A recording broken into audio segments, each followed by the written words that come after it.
Okay, AP Calculus AB, section 3.5, page 2. Still working on derivatives of trig functions. Let's just go ahead and start working through some problems. F of x is 4 sine x. Find f prime. So f prime, when we have a constant, we just bring that constant down. 4, and then the derivative of sine is cosine. And that's it. F prime is 4 cosine x. If you'd like to use product rule for that,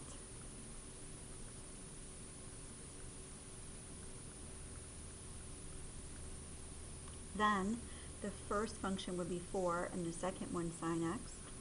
So f prime first, 4 times the derivative of the second, cosine, plus the second, sine x, times the derivative of the first, and the derivative of 4 is 0.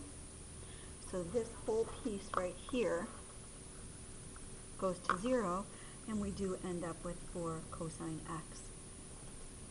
Same thing. Whenever we have a constant in front of another function, the second part of that product rule is going to drop off, so we can just bring that constant down and do the derivative of the variable function part. If we look at this next one, g of x is 3 sine x minus x cosine x. Find g prime. The derivative of 3 sine x, well, that's very similar to the last one. That's 3 cosine x minus, now this one's different. This is a product rule because we don't have a constant multiple times a function. We have the product of two functions. So doing the derivative here first, x times the derivative of the second.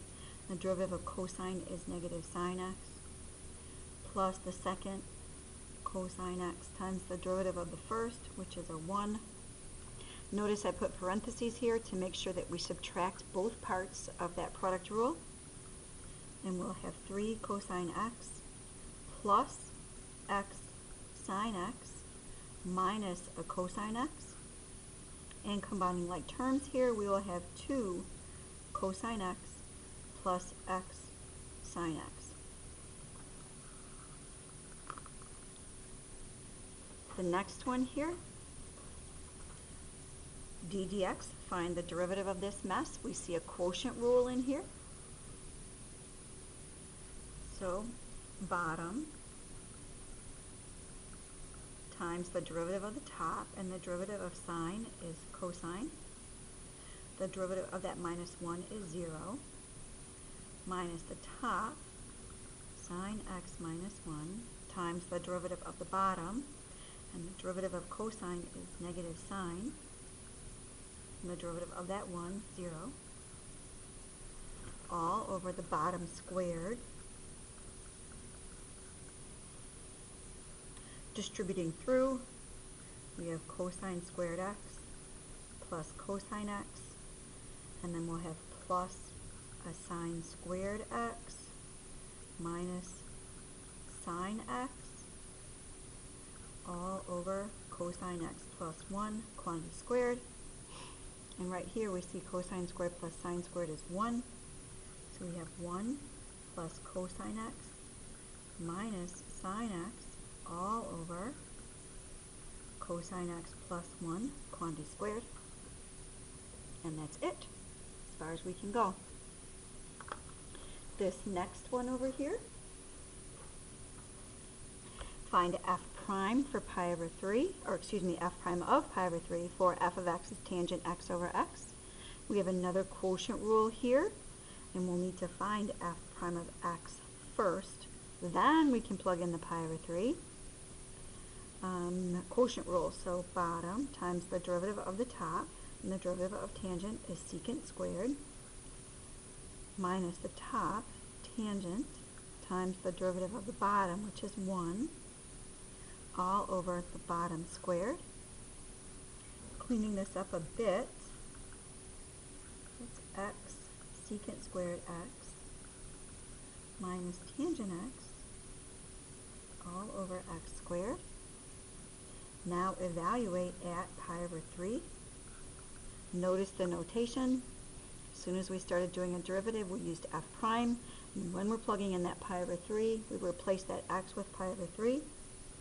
So we have pi over 3 times the secant of pi over 3 squared minus tangent pi over 3 all over pi over 3 squared.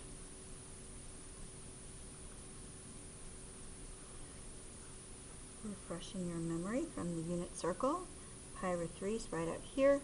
Coordinates there are 1/2 square root 3 over 2. And subbing in, we'll have pi over 3, secant of pi over 3.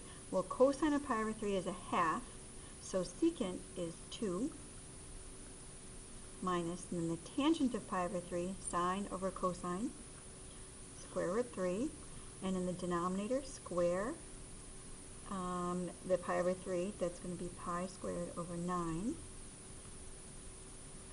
That's going to give us 4 pi over 3 minus square root 3 all over pi squared over 9. Multiply through by a common denominator of all the denominators. And 9 times that mess is going to give us 12 pi minus 9 square root 3 all over pi squared. And there we go. There is f prime at pi over 3. Okay, last one over here. Let's find if f of x is 4 secant x minus 5 cosecant. Find f prime at pi over 4. Again, we're going to start off finding the derivative first, so f prime of x. Bring the 4 down, and the derivative of secant is secant x tangent x minus 5 times the derivative of cosecant, which is negative cosecant x cotangent x. Simplify a bit here. 4 secant x tangent x plus 5 cosecant x cotangent x.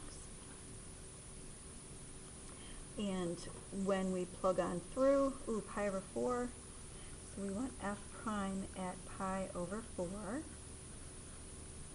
Right in the middle, square root 2 over 2, square root 2 over 2. Secant there is the reciprocal of cosine. I'm going to come down here to the bottom, and the reciprocal of cosine is 2 over square root 2. When you rationalize that, that's going to give you 2 square root 2 over 2, which is square root 2.